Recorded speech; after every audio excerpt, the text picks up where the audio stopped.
Hi and welcome. It's Jessica Drummond here from the Integrative Women's Health Institute. Today, I have a really fascinating webinar for you. Coming to this work originally as a physical therapist and now as a nutritionist and health coach, but ultimately I'm here to teach you today as a woman who grew up being an athlete. And I'm excited to teach this webinar because I think there is so much that we as physical therapists, as nutritionists, as health coaches and coaches, as fitness professionals, we have so much to offer young women athletes, girl athletes, and women who want to be athletes well into their older age. So this is about how to make that happen and help women do that without experiencing pain and without having to pop pain medication that can be actually damaging to her general health as she tries to exercise longer to maintain her health. So let's dive right into the webinar today. Welcome. So what we're going to cover today is why NSAIDs, non-steroidal anti-inflammatory drugs, things like ibuprofen, Advil, Motrin, Aleve, why are these NSAIDs so damaging, especially for female athletes? They're damaging for all athletes, but why in particular am I focusing on them in women athletes?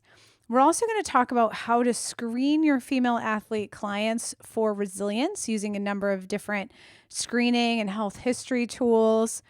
We're also going to be discussing evidence-based and cutting-edge functional nutrition strategies to reduce pain in active women. We're going to be talking about how to use health coaching strategies and skills to augment pain science education for active women. So pain science is a very hot topic for physical therapists, and I want to kind of bring together physical therapists, health educators with coaches and health coaches who really understand the science of behavior change. And as we combine pain education with behavior change strategies, then we get such better results in our clients actually implementing the strategies that can help them to reduce pain in the long term and stay active and competing in the long term, stay in their sports, remain as athletes if that's what they so want to do. So let's have some fun. At the end of this webinar today, I have a special invitation for you. So I encourage you to stay until the end. I'm going to keep it a surprise until then. And I ask that you eliminate distractions. I know we live in a distracted world, but I have turned off and put away my cell phone. My children are being well taken care of in other rooms, and one of them is actually away from the house. So I suggest that you do the same thing so you get the most out of this training today. I suggest that you close all of the other windows on your computer, or you silence your cell phone notifications, and find a quiet place so that we can focus on what we're going to be discussing and learning today. So, first of all, to introduce myself to those of you who don't know me, my name is Jessica Drummond, and I started my life almost from the very beginning as an athlete. I was a competitive gymnast beginning at the age of 7, and I actually started doing gymnastics when I was 3 years old. My mom, like many moms, brought me to the YMCA. It was close to our house where I grew up. As a child, I lived in Stamford, Connecticut, and I'm sure she probably needed something to do with me. At that time, my younger brother was not yet born, but I'm sure my little sister was in some activity, and, it was near her house, and she dropped me off at the gymnastics class. And from there, I spent essentially 13, 14 years of my life in gyms in Connecticut and Virginia, in competing all over the country. At my peak, I was a level 9 gymnast and considered doing collegiate gymnastics, but actually decided to become a collegiate cheerleader, which actually wasn't my original intention when I went to college. But one of my roommates freshman year of college, wanted to be a cheerleader, tried out for cheerleading. And so she dragged me along. And I actually became a cheerleader. For some reason, she decided not to do it. I don't remember the whole story now, but it was a lot of fun. I really enjoyed it. We cheered for University of Virginia, basketball and football, and, NCAA tournaments, ACC tournaments, which was a lot of fun. Then when I went to graduate school, when you go to physical therapy school, there is a lot of peer pressure to be really athletic. And so while I always worked out and I always went to the gym, that's what got me running. So I did 5K races with my grad school friends, and I ran the Peachtree in Georgia, the 10K a couple times in Atlanta, and running really wasn't my sport, but I did it because of all the physical therapy student peer pressure. And then I became a physical therapist. I graduated from graduate school in 1999. I started my career in orthopedics.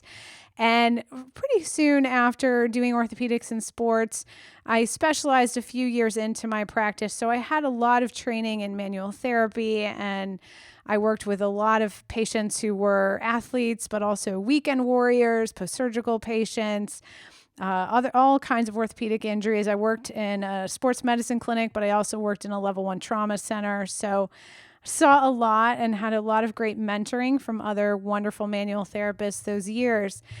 But my real love came when I started working with pregnant women with orthopedic injuries, with women who had completed breast cancer surgery and treatment and had shoulder injuries. And for about the next decade, I specialized in women's health physical therapy, which was primarily looking at pelvic pain, pelvic health conditions, pain and other challenges related to pregnancy, birth injuries, incontinence, bowel and bladder issues, breast cancer, and other women's cancer issues, an inpatient and an outpatient perspective. So I spent a lot of time really hands-on with women in all different kinds of hospital and outpatient settings who were recovering from injuries that were related to sports and sometimes looked like sports injuries, but were not at all related to sports, were related to surgeries or birth experiences, or even auto accidents. I remember one patient who had a car accident in the midst of her pregnancy, a pelvic fracture. So that was a really fragile injury that we had to deal with, and it worked out well. So, but then I had a baby, and after years of, teaching mom and baby exercise, I had my own little baby to bring to the class, and I had been working a lot. I'd been moving a lot. My husband's job moved us quite a bit. I had a baby, and about 3 years after she was born, I really hit a wall of burnout and was diagnosed with adrenal fatigue, which we don't really call that anymore. It's sort of an outdated term. But really what that means is that my stress response system, the stress response system piece of my endocrine system, otherwise known as the hypothalamic pituitary adrenal axis, really was in dysfunction. It was maladapted to my high stress life, which, having been kind of a type A go-getter since I was 3, I didn't see my life as being particularly high stress. But when I took a step back from it, I realized how high stressed it was. That led me down a path to finding functional medicine, to find my own sources of healing. So I went back to school. I got a certification in clinical nutrition. I'm now in a doctoral program for clinical nutrition. And about 5 years ago, I founded the Integrative Women's Health Institute. So my whole life and my whole professional life has revolved around working with women, working with active women, working with injured women, working with burned out women. And so I have a very personal relationship with the female athlete population. Unfortunately, that beautiful black and white picture of that gymnast is not me. I'm the other one. All right, so let's jump into the content now that you know my story and how I came to become an expert in female athlete nutrition and wellness, because I really had a lot of the experiences that my clients now come to me having. Now as a woman in my early 40s, I want to keep being active. I love to exercise, but I have to be much more mindful about the kinds of exercise I do. And I have to be mindful about how I take care of the little aches and pains that can often come along with exercise and pushing ourselves in sport, because, women over 40 are among the fastest growing group of competitive athletes at the local level, swimmers, runners, triathletes. And so they are going to be coming into your professional clinic and your wellness practice with joint aches and pain, with muscle ache and pain. And so the first line of defense from kind of the allopathic medical model is to simply use nonsteroidal anti-inflammatory drugs to tamp down that pain. But there are some significant consequences if we take Advil like candy and use it with our daily aches and pains, starting in our teen years or even middle school years, all the way through collegiate athletics and into our, midlife and beyond. So first of all, taking NSAIDs may actually delay healing of the musculoskeletal system that we're trying to support the healing of. There's conflicting data, but NSAIDs may actually delay tendon healing, and it depends on the studies that you look at. But in one study, there was seen if a person who had a flexor tendon repair was given high dose ibuprofen, so 2,400 milligrams a day for a month, they actually did see some improvements in the range of motion of the repaired finger joints. However, I'm starting to ask, well, at what cost to the gut? Because we know that NSAIDs actually worsen intestinal permeability, which can set women up for autoimmune issues, and, just digestive problems, nutrient absorption problems. So that high dose of NSAIDs over that period of time doesn't come without risks, even if it does help the healing of that tendon. However, in animal model data, NSAIDs negatively impacted tendon healing depending on the timing of the medication. So in the animal models, using NSAIDs from day 11 to 20 impacted healing more negatively than using them for just the first 10 days. So there may be a occasional short-term place for the use of NSAIDs, but not as something that we want to do continuously for our athletes that are continuously struggling with joint aches and pains.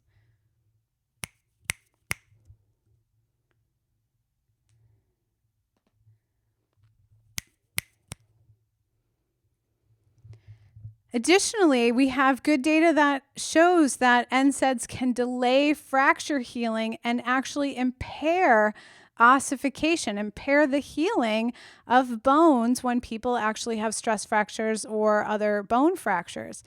NSAIDs for women, and this is one of the reasons why I'm so passionate about this for my female athlete clients, NSAIDs can temporarily inhibit ovulation, which is a huge problem for our female athlete clients who are trying to get pregnant in their 20s, 30s, and 40s, and who may already be coming into the game with a history of menstrual irregularities or other fertility risk factors. So NSAIDs can add a fertility risk factor.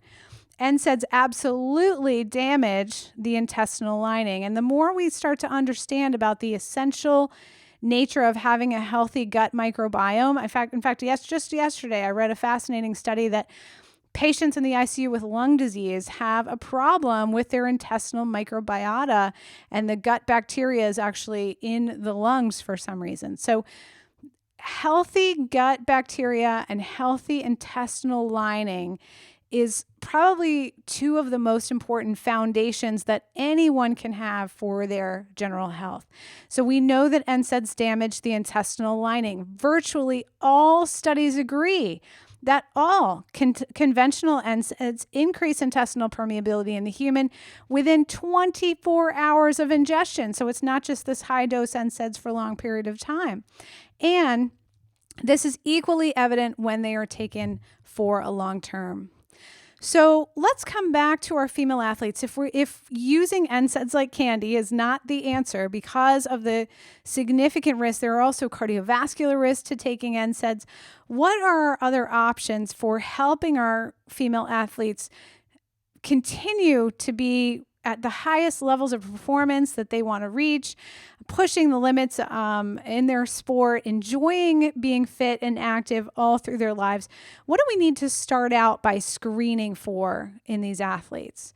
Well, we really have to consider their whole health. We need to consider digestive health, immune health, nervous system health, endocrine health, and the health of their musculoskeletal system. So I use 3 assessment tools pretty regularly in my practice. I use the functional medicine timeline to get a complete history and document a complete history of my client. I use the functional medicine matrix to look at where is everything functioning and where are there little areas of dysfunction, both at the biochemical and cellular level or the structural level and in her life in general. And we'll talk about that in a moment.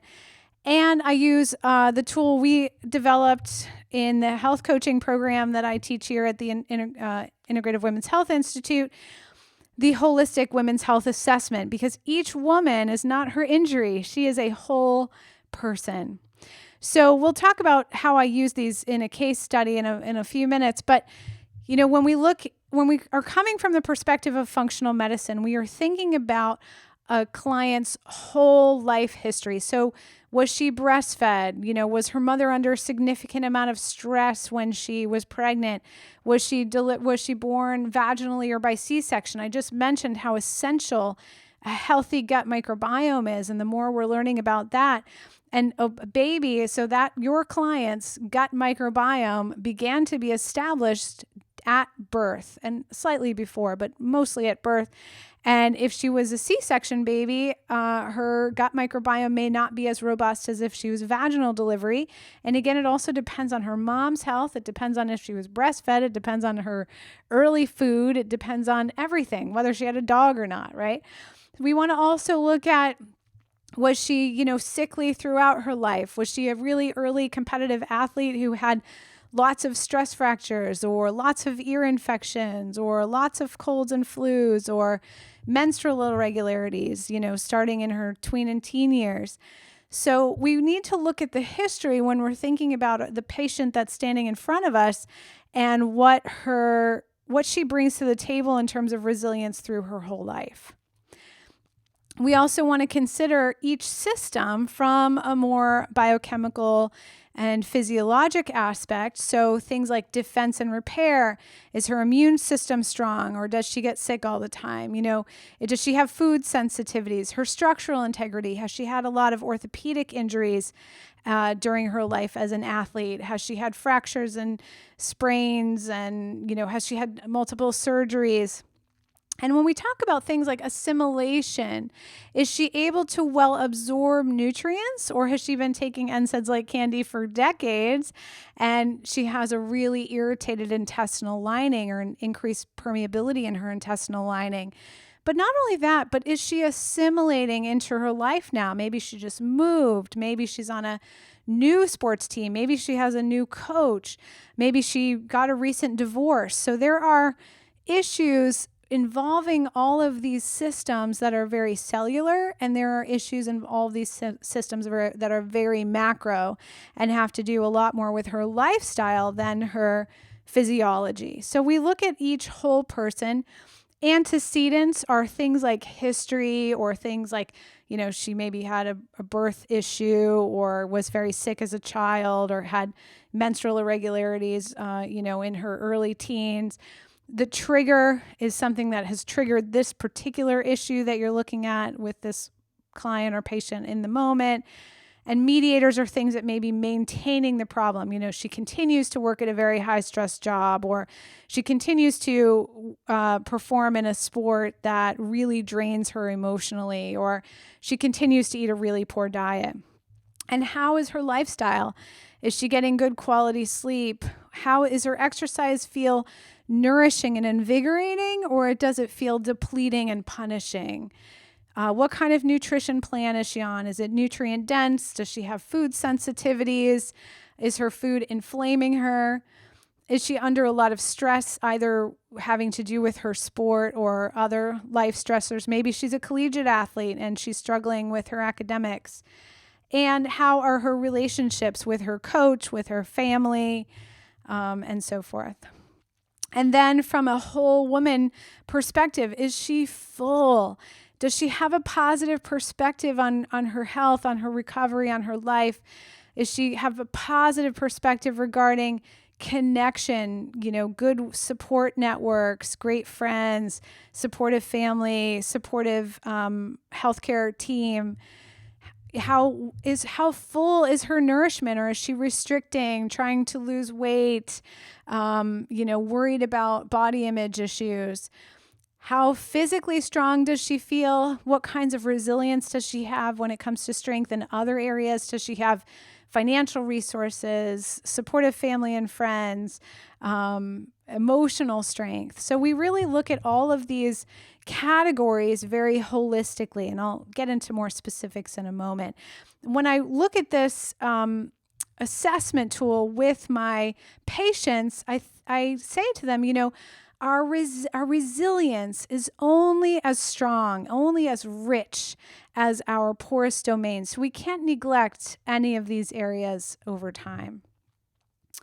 So from a physiologic perspective, to really screen, there's some helpful testing when we're talking about a woman who's presenting with acute or chronic pain. We want to see what's her organic acids test looking like? Is she nutrient depleted in any area? A SpectraCell test will also show that. Organic acids also shows more a potential for systemic yeast issues or digestive dysbiosis. So certainly when the gut microbiome is out of balance, that is a huge problem related to pain. The Dutch hormone test can give us a lot of information around how are her melatonin levels, her sex hormone levels, her stress hormone levels, because when the hormones, I would say, interact with or communicate with the nervous system can be more susceptible to interpreting less intense signals or less potentially dangerous signals as more intense pain. So ultimately, the system who's the decider about whether a woman has pain or not, to steal a term from George Bush just briefly, the deciding system is the nervous system. So a person can have a fairly significant injury and not feel very much pain at all. And on the other hand, a person can have very minimal tissue damage and can feel significant pain. And the deciding factor is the nervous system, but other systems communicate with the nervous system to make the nervous system more or less sensitive to having pain, no matter what the tissue damage situation is. And the endocrine or hormone system is certainly one of those systems. Then we think about the thyroid, and we want a pretty in-depth panel of the thyroid, because the thyroid does, when it is out of balance, it communicates so closely with the rest of the stress response system, it can thus have an impact also on nervous system sensitivity. Certainly, we want to be looking at digestive function, intestinal permeability, the microbiome in the stool, small intestine bacterial overgrowth is something certainly to screen for, and that is an overgrowth of bacteria in the small intestine, where most of them should be living in the colon or large intestine. And certainly, genetics can be interpreted via increasingly available software. And this is very cutting edge, but more and more available. So I'm going to show you one study specifically related to athletes. And I think we need to start looking at this in the new era of personalized medicine. So let's talk about we've talked about some screening tools. Now, what are we going to be looking for with these screening tools to help to take a whole body approach to reducing pain in our female athletes without having to use damaging medications? So, as I mentioned, the age of personalized medicine is on the horizon. Our patients and clients will have increasing access to medical lab and genetic testing without physician orders. We must begin to understand the clinical relevance of these tests, and sometimes there's very little understood clinical relevance. We also have to know when that's the case, and how to apply these tests to the populations that we serve. So, for example, in a pilot study of 14 male and female collegiate triathletes from Stanford University, the researchers created a database of genetic SNPs, so these are genetic variations, that each had some degree of evidence supporting their application to common athletic injuries. So this is what you're going to be seeing more and more. Databases that help to interpret genetic data by pulling in the published data into a software system that we can use more readily clinically. Each athlete had his or her genes sequenced through 23andme.com, and then they uploaded this data into the database that the researchers created. And there were some different injuries that were included. This study focused on specific SNPs relevant to collegiate athletes. So they were looking for risk for Achilles tendon rupture, ACL rupture, bone mineral density issues, osteoarthritis, vitamin and mineral deficiencies, or sickle cell trait. The researchers created the database based on analysis of the available published literature and issued each student athlete a report. And they found variabilities of risk. So in this report, the red is high risk, green is low risk, yellow is modest risk. I don't remember what the gray is for, but this patient, as an example, had decreased risk for elevated homocysteine, which is good for long-term cardiovascular risk, but an increased risk for an Achilles tendinopathy might be one of those kind of irritating, chronic, soft tissue injuries where an athlete, a collegiate triathlete, might be taking a lot of NSAIDs for this. Also, she had increased risk for vitamin D deficiency, which certainly low vitamin D can impact the nervous system's interpretation of signals that could lead to more pain when we've got a nutrient deficiency like this, and also low calcium levels, which may make it difficult for bone healing if there is a fracture, and so forth. So the students were then counseled on risk reduction strategies based on their individual results. So once they saw this, their clinicians can then give them lifestyle medicine, nutrition strategies for improving bone mineral density by taking multivitamins or specific vitamins and minerals, specific exercise recommendations, specific sunlight exposure recommendations. And for the women in this study, their injuries the following year reduced by 50% compared with the year prior to the study. So if you know you're at risk for Achilles tendinopathy and you take specific preventative measures, nutrition, lifestyle medicine, exercise, stretching, whatever, they found that they didn't need to pop these NSAIDs because they actually prevented the injuries by 50% compared to the year before. Overall, this study yielded positive results in terms of injury reduction.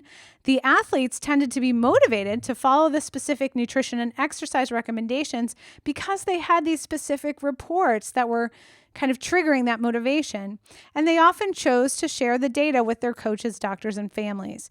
Now, certainly there are ethical challenges. There are lots of tangential discussions we could have regarding genetic data, but I think this is a fascinating study to point out here because as we can more specifically and in a more personalized manner begin to implement prevention, lifestyle medicine, and nutrition and exercise programs, there's going to be less need for these Band-Aid medical fixes that do have side effects because we'll be preventing the injuries outright in a way that's very motivating to athletes in this study.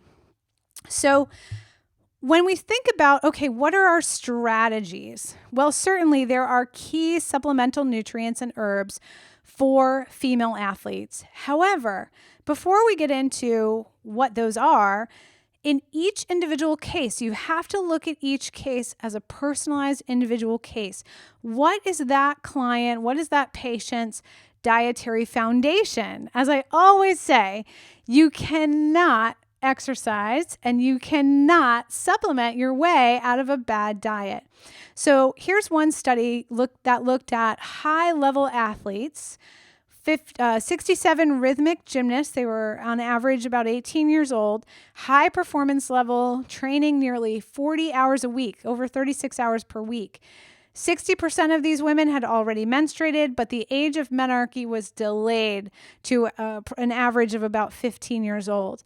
And all 100% of the subjects here revealed, 100% of these 67 gymnasts revealed menstrual irregularities. And as a side note, a study from 2013 that looked at a wide variety of NCAA collegiate athletes found that only 9% were getting even enough calories, never mind micronutrients, to maintain healthy menstrual cycles and to maintain general health for the amount of intense exercise they were putting out.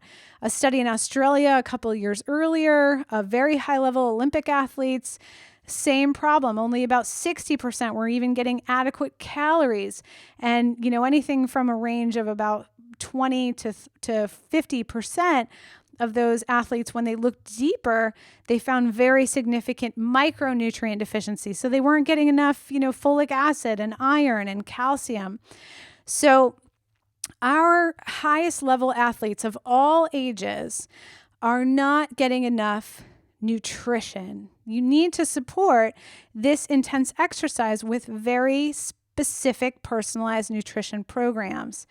So the average BMI of this population of gymnasts was 17.4, which is low. Body fat was only just over 9% on average, which is very low for a woman. They had low total calorie intake, low intake of multiple B vitamins, vitamin D, vitamin E, vitamin K, and quite a few minerals. So we know that macronutrients are the proteins, fats, carbohydrates, and calorie deficiencies are common in female athletes, even in other sports like soccer, which are not as known for body image issues as, gymnastics and diving, and ice skating, ballet. And where, sometimes there is encouragement within the sport to eat energy reducing diets. So to be quote unquote dieting.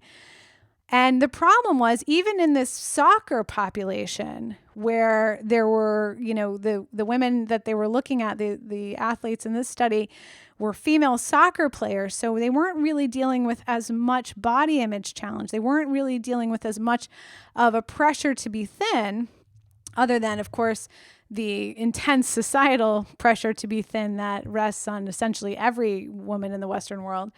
But even those athletes, so it's not just these kind of the sports that we usually think of, it's even those athletes that are not under as intense pressure to be thin still are showing up with macronutrient and calorie deficits. And, when they ask them, about their diet, the things listed as the main dislikes were vegetables and fish. And in the population of soccer players, the specific micronutrient deficiencies that have been studied in some of these other sports are not even very well understood at this point. But at the end of the day, if you have intensely exercising female soccer players not eating enough calories and not really enjoying vegetables and fish, you can be essentially assured that they are struggling with nutrient deficiencies. And we do see this across the board. Certainly in gymnastics, you've got more common problems with nutrient deficiencies and calorie deficiencies, but you have this in middle distance runners, long distance runners. It's a problem across a variety of sports. Even in, when we're talking about micronutrient deficiencies, vitamin and mineral deficiencies, this is an issue across genders and across sports in a wide variety of countries. So what are the micronutrients that we want to be certain that our athlete clients are getting at least a minimal baseline amount of? So the branched chain amino acids are essential because they can reduce inflammation and increase the expression of genes involved in the antioxidant defense, including superoxide dismutase, catalase, and glutathione peroxidase 1. For athletes who are injured or overtrained, which is a lot of who we're seeing in our clinical practices, Adding branched-chain amino acid supplementation can support recovery. Omega-3s and creatine are also essential. A recent rodent study demonstrated that fish oil supplementation may reduce the impact of immobilization on muscle atrophy. So if, a woman, has a fracture and she's immobilized and she's walking around on crutches, taking creatine did not attenuate muscle loss, but in the legs, but muscle loss was seemed to be minimized in arms, in arm muscles that were immobilized, and those animal models were given creatine. So that may be beneficial. And I believe I didn't discuss the omega-3 fatty acids here, but also omega-3 fatty acid supplementation does support healthier muscle once those casts come off. So supplementation with creatine and omega-3 fatty acids is important if you are working with an athlete who has a very specific injury that needs to be immobilized. Now, calcium, vitamin D, and vitamin K during healing from fractures is essential for optimal bone healing. And we know that our athletes are not just kind of getting it through their diet unless it's being emphasized, because we have so much data that these general diets are inadequate. The recommended daily intake of calcium for female athletes who are children and adolescents is 1,300 milligrams per day. But current intakes are only averaging, they're averaging between 500 and 1,600. So there are some who are getting adequate calcium intake. But again, we have to think in that personalized medicine mindset, because many, many, many athletes are getting much, much less.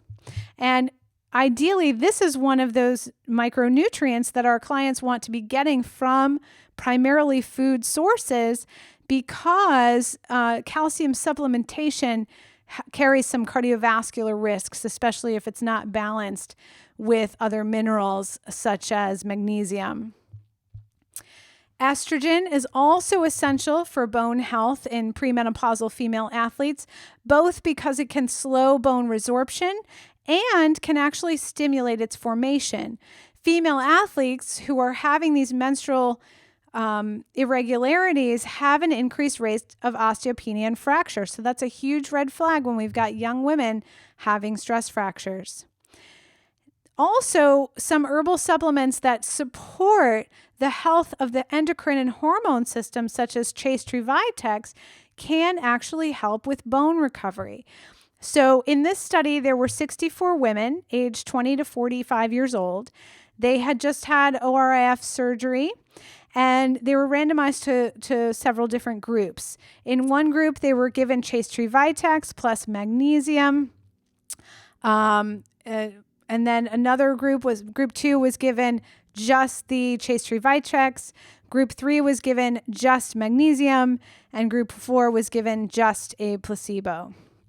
Treatment with the combination of the Chaste Tree Vitex and the magnesium supplementation enhanced the serum concentration of osteogenic and angiogenic factors and increased callus formation during fracture healing. But interestingly, the only change in serum concentration of osteocalcin was observed to be statistically significant. So the mechanism is not yet very well understood, but we do know that the combination of Chaste Tree Vitex and magnesium, maybe it's through a hormonal mechanism, maybe it's through a more direct nutrient supplementation mechanism, does help with bone fracture healing after a significant surgery. Now, there were some limitations to this study: a small sample size, high numbers of patients lost to follow-up. So this is preliminary data, but important to keep in mind if you're working with lots of female athletes who have fractures, especially those who also have hormonal challenges, hormonal dysregulations. And compared with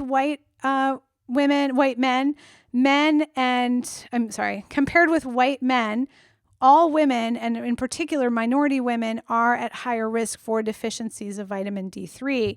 So again, this population needs to be assessed even more closely.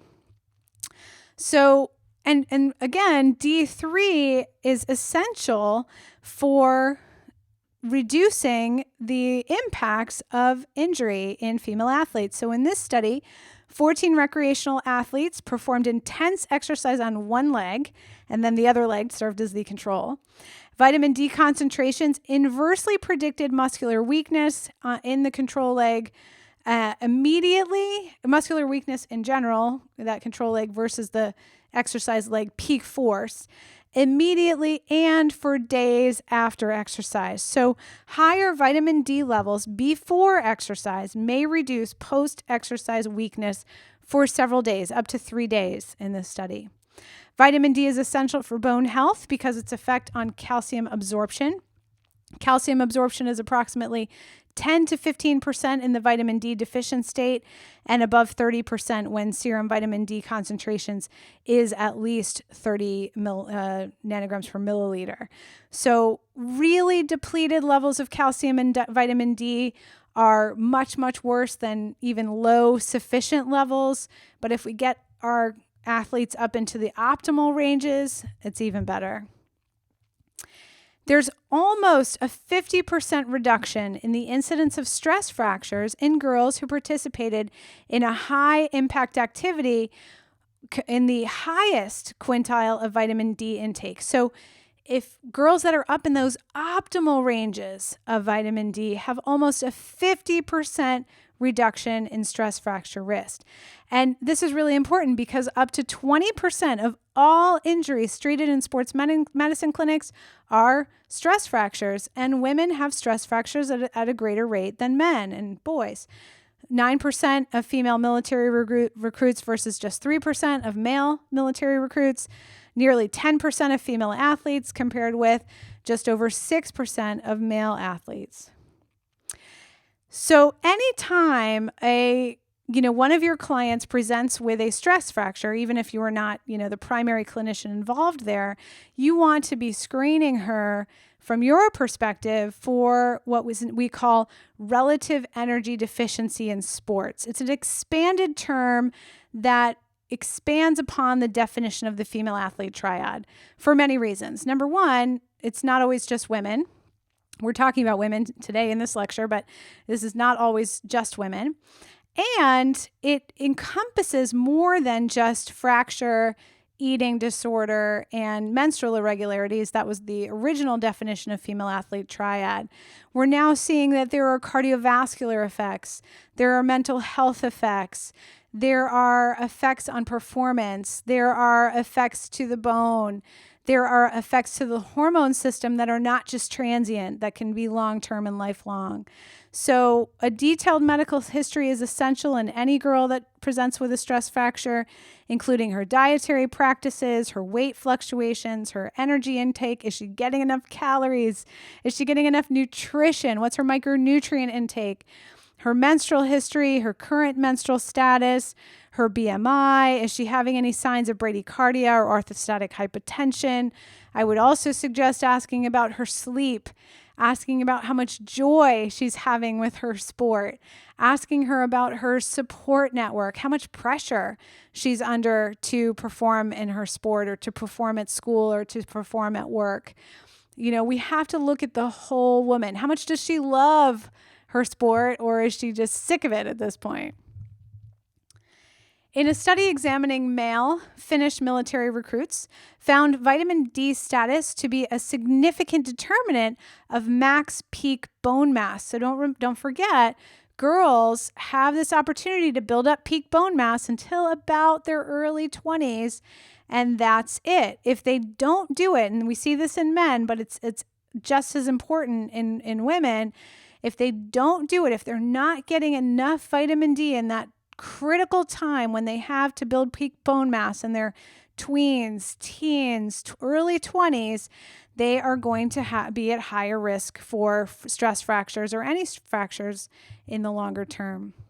So when we look at what is that more optimal level, you can go too high. We don't want to hit above 125 for sure, because there can be toxicity risks, and anything below 30, we're really looking at a significant deficiency that has to be dealt with, but we really want to be closer to 40 or 50, maybe even slightly higher. That's where we're in that more optimal range where we're really lowering long-term risk for stress fracture.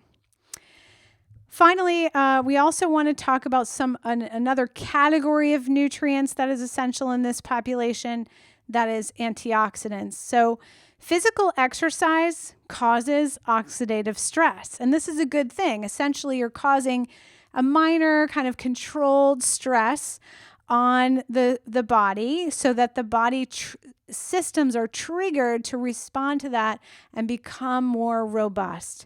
Exercise accelerates the rate of oxidative metabolism, which increases the reduction of reactive oxidative species.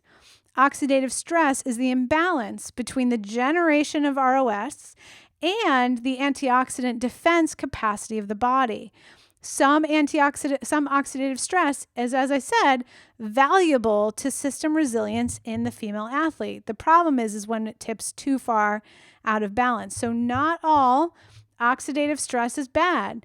It also plays an important role in the regulation of signaling processes, secondary messengers. These ROS, these reactive oxidative species, are secondary messengers that control a variety of physiologic functions. And endogenous ROS generated by the cells may function actually as survival and repair signals. So we're putting a little bit of stress to kind of amp up this system to become stronger and more resilient.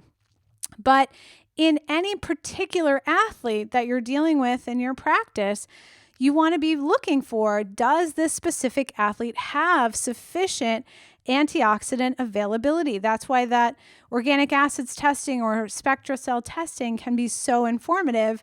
If your athlete is already depleted in antioxidants, adding the oxidative stress of exercise may not be appropriate at that time. Additionally, we've got to make sure she's just got enough of all of the essential vitamins and minerals. So when we're looking at organic acids testing, we're looking for antioxidants, but including something like vitamin C.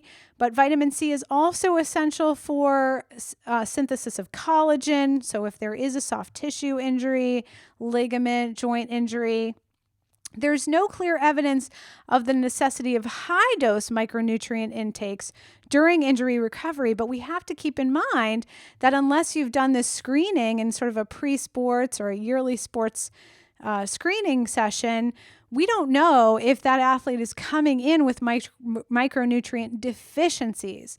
And if you look at the generalized data that I presented a little bit earlier, it's almost 100% assured, it's like 91% assured that she's presenting with some micronutrient deficiencies. And you can look at a 3-day food journal and just see if she's really taking in enough micronutrients. And in most cases, the data shows the answer is no. So once we've screened for all of those different issues, including the most common micronutrient deficiencies when our client is presenting, because those deficiencies are essential to restore for the sake of prevention of pain. When we are lacking in nutrients, the body doesn't have all of the key ingredients that it needs to run the neurologic system biochemical process, the immune system biochemical processes, the metabolism and detoxification system biochemical processes. We need all of these raw materials. So assuming we've got a strong foundation of nutrition now, maybe filled in some micronutrient deficiencies with supplementation, we also have to talk about what really is pain when we're explaining it to our athletic clients.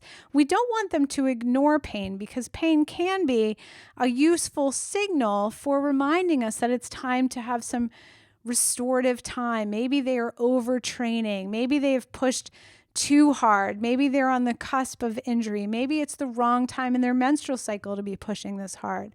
So the key ingredient of pain science that I think it's really helpful for all of our clients to understand when they're struggling with any kind of acute or chronic pain is that the nervous system is the interpretation center of whether something is going to be painful or not. And it's not a very specific or reliable system. But if we reduce the hyper responsiveness of the nervous system to nociceptive input or even non-nociceptive input. So we used to think that these nociceptors, these quote unquote pain receptors, triggered pain, but we now know that nociceptor, do not necessarily trigger pain. You can have a significant injury, significant stimulation of nociceptors and not have a lot of pain. And you can have very little stimulation of nociceptors and have a lot of pain. So it's not a direct one-to-one system. Instead, we have to be using our health coaching and health education skills to talk to female athletes about how to keep the nervous system from essentially overreacting and triggering a pain response, which really can be interpreted as a fear of danger response. So if that athlete fears that something is injured and that's going to cause some danger, maybe she won't be able to compete, maybe it's a really bad injury and she'll have long-term consequences. When fear, chronic inflammation, a hopeless perspective, an overlay of depression, feelings and fear of no hope for recovery, dependence on medication or even dependence on therapists, medical professionals, other therapies for relief, and a lack of support can all upregulate, can all kind of make the nervous system hyper responsive to any even relatively minor pain trigger because the nervous system is concerned that there is a serious danger. So I highly recommend a book called Explain Pain by Laura Murren Mosley to get a real handle on the fact that if we can, as clinicians and as wellness professionals, really encourage an environment of safety, support, reduced inflammation, and quieting of the nervous system,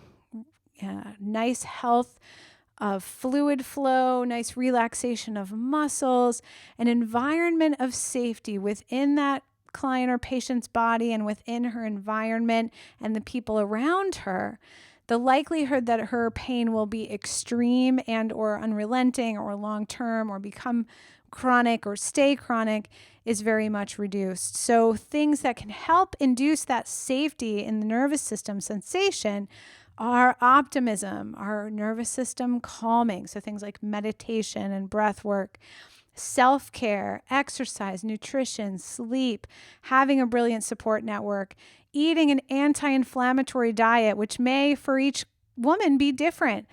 Some women are very sensitive to oxalates. Some women are very sensitive to grains. Some women are very sensitive to sugar. Some women have sensitivities to gluten or soy or dairy. And, some are sensitive to meat and do better in a vegan environment. So it's highly individualized and we have to be respectful of that.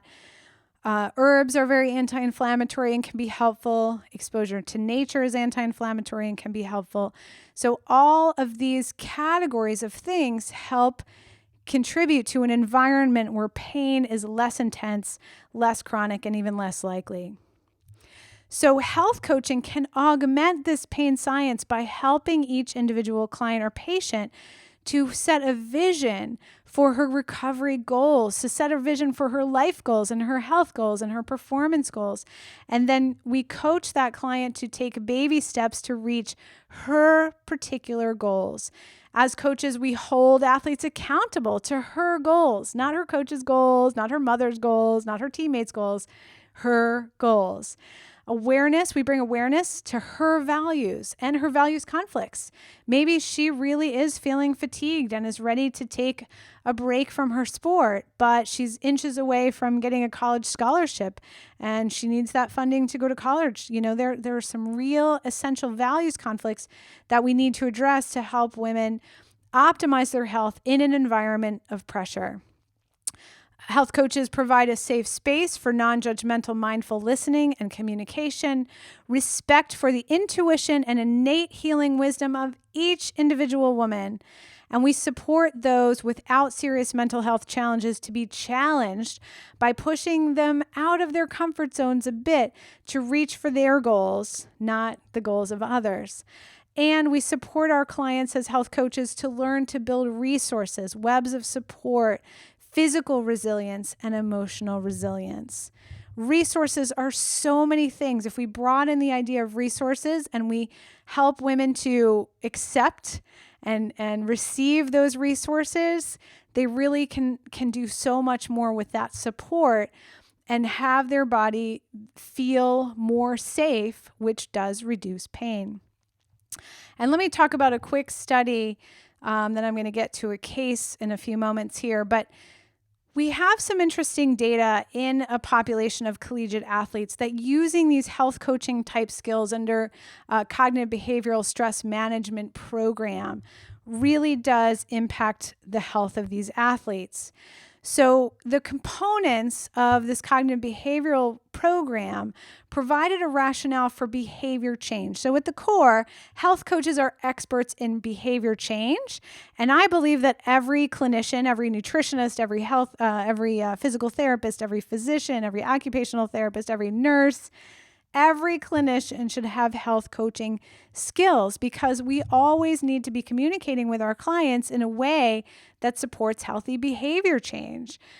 We almost never sort of do the thing to the client that gets them well.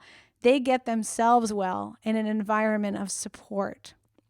So using these interventions, we explain the physiological and behavioral effects of stress. So that's where clients first are just really educated. These female athletes have to understand what is the benefit of stress, what is the negative of stress, how does stress function in the body, what is the impact on the nervous system, the immune system, the neurologic system, and what are the implications of how stress functions in the body on their athletic performance and their health. So once they understood, they were given a basic education regarding stress. They were then trained in stress management skills. These are very much like health coaching skills. Relaxation strategies, diaphragmatic breathing exercise, visual motor behavioral rehearsal, so making behavior changes, emotive imagery, which is helpful in pain science education, cognitive restructuring, emotional expression in a verbal or written manner. And so they were encouraged to journal, to talk during these group sessions, the facilitator was holding a mindful and non-judgmental space. And as I said, they could journal as well during and between sessions. The last group session then introduced participants to the use of relapse prevention strategies to keep using these skills well on into their careers. They were rehearsed these strategies daily and were provided with audio tapes for relaxation and mindfulness exercise for performance enhancement. So, in addition to what was done in this study, in my practice, I often recommend maintenance health coaching to help to maintain these effects through the occurrences of stressful times for these athletes. The finding of CBSM-induced reductions in injury and illness among the athletes was consistent to prior research that was published, supporting the effectiveness of similar work to improve athletic performance and facilitate recovery following orthopedic injury. So just this kind of health coaching and education regarding what stress and pain is and what it really means really does help to improve performance and facilitate faster recovery. So it should be a part of all of our practices when we're dealing with athletes in pain. All right, so before we wrap up, let's go through a very specific case study about how I would use this strategy instead of just recommending that, all of my 40-year-old perimenopausal athletes, the tennis players, the 5K and 10K runners, there's even a 40-year-old, I guess, gymnast going to be in the Olympics this year. So women are not stopping their fitness, and we don't want to have them just popping Advil, well into their later years. All right, so this was a patient of mine. She was 40 years old. She was a boot camp athlete, cross-trained with weight training and 3-mile runs. the mother of twin 12-year-old boys and a 10-year-old daughter. She works at a desk as an attorney in the energy industry, approximately 30 hours a week. She has complained of, so her chief complaints when she came to see me in my nutrition practice were 5 out of 10 pain, intermittent but worsening and becoming more consistent.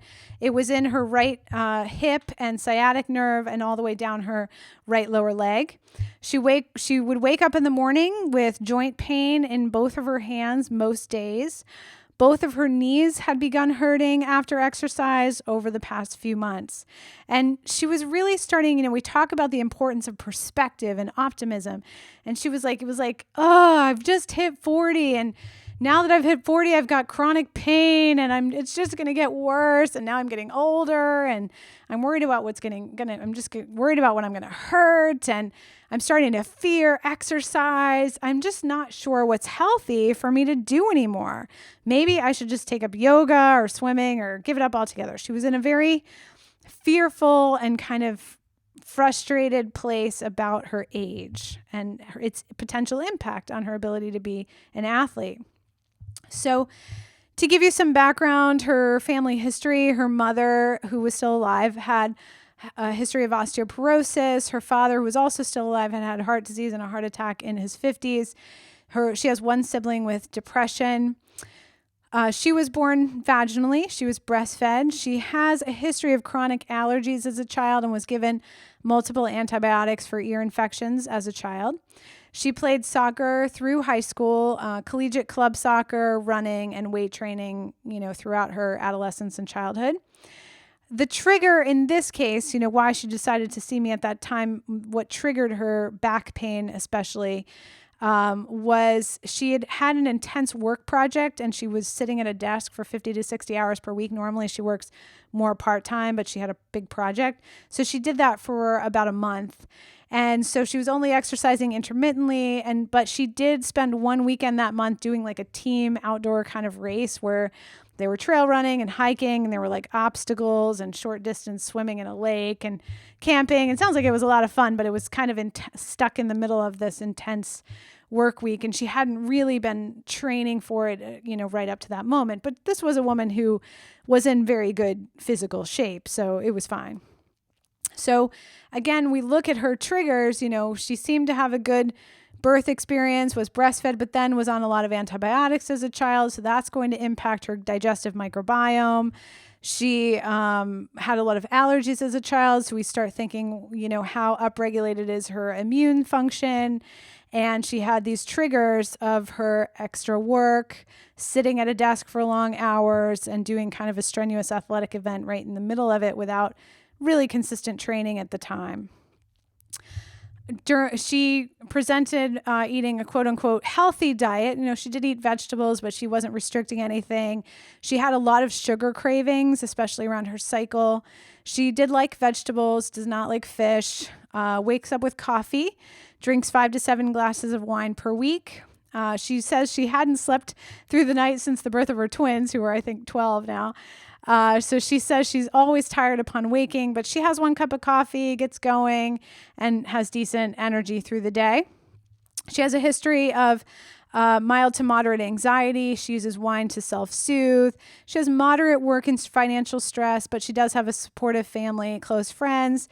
She exercises regularly, but now is having worsening pain with her exercise and did not exercise as consistently just during that month of intense work. And she has fear now about how to exercise, if being over 40 isn't going to make her have to change her exercise. She has a lot of fear of aging and gaining weight. She reported mild constipation and moderate bloating after meals. So again, when we look at each section, how's her energy? Is she able to eliminate? Does she have too much on her plate in her life? And can she poop? The answer is a little too much on her plate, and she's having mild constipation, right? So look at this. This is a helpful matrix from a macro perspective and a micro perspective.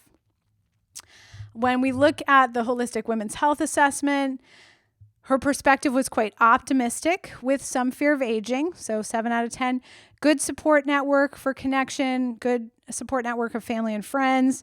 adequate nutrition and hydration, some pro-inflammatory factors in her nutrition, a lot of sugar, a lot of grains, possible food sensitivities, nutrient deficiencies given her intense exercise and work life, regular strength training through her life. She has good emotional resilience with a strong support network.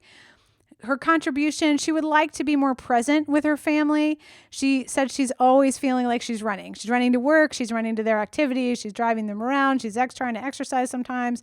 She's got household chores to do. She just feels like she's always running. But she does enjoy her work and her kids. She just doesn't feel like she's able to be very present with them. She reports worsening brain fog when it comes to attention and anxiety over the past 6 to 12 months, again, kind of contributing to her fear of aging. Oh, I just turned 40 and everything's falling apart. She said, I wake up tired. I haven't slept through the night since the twins were born, but I have okay energy during the day. So that's her resilience assessment. So we did do some organic acids testing and did find some generalized nutrient deficiencies, B vitamins, amino acids. We talked about, is she getting adequate protein? Is it being absorbed if she's got such issues with her digestion, her microbiome? She also has wasting of glutathione, so low antioxidants, which is going to make it harder for her body to not become excessively oxidative stressed if she's exercising intensely and working intensely and running around and under stress. Also, she showed quite a number of markers of general digestive dysbiosis, so we need to deal with that. Her cortisol levels are up, so she's under some chronic stress. Now, her curve is good. That means she's, her rhythm is not bad, but she's pushing the limits of her body's ability, her endocrine system's ability to buffer the physiologic and emotional stress that she's under. She also showed up on her testing with mild estrogen dominance. So what did we do? Well, let's talk first about the supplementation, although the foundation is even more important, but just to be clear here, I recommended that she take GI Revive, which is essentially a product that has demulcent herbs, glutamine, and zinc to help soothe and heal the intestinal lining. Digestive enzymes with each meal to help support really good breaking down of all of the food that she's eating so it can be well absorbed. GI Microbics, which is an herbal antimicrobial, which you could also use oil of oregano and other similar products 3 times daily with meals. And I also recommended a high-quality multivitamin. In general, you can use high-quality companies like Thorne Research, Designs for Health, Metagenics, Nutrients, and so forth. 3,000 milligrams of vitamin C powder. Remember, she was low in antioxidants. She needed some of the B vitamins, so we've done methylcobalamin. Glutathione is another antioxidant. I like liposomal glutathione, so it's actually absorbed. Carnitine, 500 milligrams per day. That was found to be low on her organic acids testing. Collagen protein to help with some of the specific amino acids that were lacking and to get it better absorbed. And fish oil, because she doesn't like fish. She won't eat fish. She's showing some signs of low omega-3 fatty acids, which again will contribute to increased inflammation. And with pain, that is such an important factor. Now, more essential than the supplementation is the big rocks, right? So we have to get her diet right. We need to have her eating an anti-inflammatory diet. I always start with a whole foods elimination diet. She had a blood type of O, so tends to be starting in sort of a paleo-like plan, and that's not always the case. There are various variations in genetics that can be we can start on sort of the right path of exploration when we know the blood type, which gives us some basic information about her genetics. And then we use an elimination diet to personalize her particular anti-inflammatory foods. And we definitely want to be adding some probiotic foods given all the digestive dysbiosis. Talk about a lot about intuitive eating and again, creating that environment of safety, that food is good and nourishing and really helpful. And, again, intuitively, her wine may be okay, but is it really serving her? And is it helping her sleep? And is it the right way for her to de-stress? And so we need to help her to shift that intuitively. And that's where a lot of health coaching skills come in. I also referred her to physical therapy for a structural and soft tissue assessment, recommended that she can consider cross-training to increase some recovery type movement because of her elevated cortisol. Not always such intense exercise of boot camp and strength training and all of that. Mindfulness and breath work. I recommended nature bathing, earthing, which is just literally connection to nature, barefoot or not, being outside, to reduce cortisol levels. Pleasure, self-permission to rest and recovery, looking at her circadian rhythms. And while her cortisol rhythm looked good because it's high, I want to keep an eye on that and make sure she's getting good sleep. Right now, she's getting okay sleep. She hasn't really slept straight through the night. So let's think about, is she being exposed to a lot of blue light before bed, which can impact her melatonin levels. And also a standing desk just to encourage some intermittent movement throughout her workday if she's sitting all day. So what happened was, after 4 weeks, she was consistently on a grain-free, dairy-free, high vegetable, high omega-3 fats. She did agree to eat a little bit of salmon, and protein supplementation, including branched-chain amino acids, an emphasis on fats and anti-inflammatory herbs, spices, vegetables. She eliminated coffee. She reduced wine to 2 to 3 glasses per week and more on the weekends when it was less impactful on her sleep. Dinner outside 4 nights per week to get that nature bathing. Laptop curfew, meaning turn off all the blue lights. Ideally, that would be at 8 p.m., but she was able to stomach 9 p.m., so we did that. She did implement the standing desk. She did restorative exercise, cyclical in at least 1 session every week. So cyclical meaning in alignment with her menstrual cycle, and that's a whole other topic, which we've done some webinars on, so I won't get into that today. She did not end up going to see the physical therapist, but she did have a full body massage during the month. Her back pain resolved, except for mild 2 out of 10 pain just the day before and the first day of her menstrual cycle.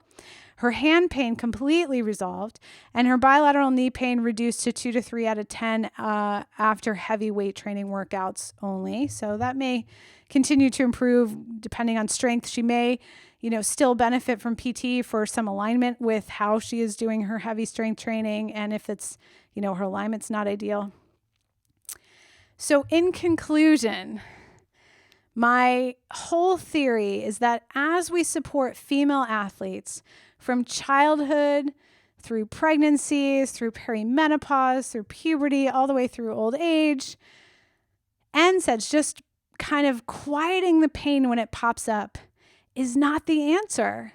We need to listen to the messages of our bodies as women through our whole lives. To get root cause resolution for a female athlete in her 40s experiencing joint pain or chronic pain, we need to have her learn to listen to those messages so she can continue to exercise, reduce her cardiovascular risk, reduce her risk of Alzheimer's and other neurodegenerative diseases, improve her mental health, maintain her bone health, reducing risk of osteoporosis and fracture through her whole life, and support her with a whole health plan. That pain is not to be silenced by NSAIDs. That pain is a yellow light telling her it's time to pay attention and take better care of her physical and emotional needs. So we are going to dig so deeply into this topic at our conference in New York this December. It is a full day of world-renowned speakers on the topic of female athletes, from childhood through perimenopause, pelvic floor health in female athletes. And if you are a clinician, a fitness professional, a health coach, physical therapist, and you consider yourself a female athlete, which, hey, any mom in a boot camp class, in a Zumba class, in a CrossFit gym is an athlete. Any mom going to dance classes, any mom in yoga, any, 20-year-old post-graduate, you may not be on the soccer team. I did like over 30 soccer. That is not anywhere near Olympic level. And we are still athletes. If your daughter is an athlete, this is the conference for you, because you will start to understand how, as athletes, as clinicians, as wellness professionals, these little yellow flags are so essential to learn to listen to. And then what do we do with them? So the speakers we are bringing for this event are phenomenal. We have 7 in-depth sessions that day on female athlete health for girls and women of all ages. So Dr. Joe Tata will be joining us discussing autoimmunity and pain in athletic women. He is the author of the upcoming book, Heal Your Pain Now. He'll be presenting an important talk on how to look for a possibly underlying autoimmune condition in your active and athletic female clients who present with acute and chronic pain. He'll discuss the relationship between autoimmunity and pain and provide cutting-edge solutions to resolve autoimmune conditions from their root causes using an integrative approach. Amy Stein will be there to talk about the female athlete and the pelvic floor. She is a world-renowned physical therapist and author of a book on pelvic pain. Pelvic floor weakness is very common in athletic women, even those who have not yet had children. In one study, 26% of elite female athletes recalled incidents of stress urinary incontinence. Amy will be presenting strategies for screening for urinary incontinence. So even if you're not a pelvic floor physical therapist, if you are a fitness professional, a yoga teacher, you need to know how to screen for this. If you're a sports physical therapist and you don't do anything with the pelvic floor, you still need to know how to screen for this to prevent the long-term effects and to implement safe functional movements to prevent stress urinary incontinence in female athletes who are at high risk. We're also bringing in my dear friend and brilliant physician, Dr. Aviva Ram. She will be talking about how to maximize performance and reduce stress with adaptogens. So if you are confused about adaptogenic herbs, about rhodiola and ashwagandha and all of these really essential adaptogenic herbs, and you want to use them in a population that really needs them, up to 66% of collegiate athletes report experiencing some degree of overtraining syndrome, and 9% of them are severe. So Dr. Ram, she's a world-renowned expert in herbal medicine for women's health. She is a midwife and she is a Yale-trained integrative physician. She is going to bring us some really fascinating stuff. And we have Michelle Lyons flying in from Ireland to present the third age woman, hormones and fitness in perimenopause. Over 30% of women over 40 have osteopenia, and nearly 15% of women over 40 meet the criteria for osteoporosis. Midlife women have unique risk factors for cardiovascular disease and experience hormonal symptoms, hot flashes, anxiety, brain fog, and yet they are more competitive than ever in sports like middle distance running, rowing, and swimming. So join Michelle for this amazing discussion. Then, because we don't want to forget about children, teens, adolescents, we have Julie Granger coming from Atlanta. She is a Division I collegiate swimmer. She's now retired. She's since graduated from college. She is now a world-renowned sports physical therapist. She's lectured internationally on this topic. She's a women's health specialist, sports specialist, and she has got an amazing story of her own. You want to come to this just to learn how to support the girls in your community, your daughters' friends. You know, this is essential information that if we don't deal with it in childhood, shows up much later and in much more problematic ways. I'll be there talking in a lot of depth about HPA axis dysfunction in this population and how functional medicine and nutrition communities have been taking care of adrenal fatigue and burned out athletes, executives, overachievers, exhausted moms. And now we've got some really new updated information on this topic. The female athlete has evolved. The female athlete triad has evolved in the literature. And so as clinicians and wellness professionals, we have to stay up to date. And then finally that evening, Alexandra Jameson will be there talking about cravings and the female athlete. She is the author of Women, Food, and Desire.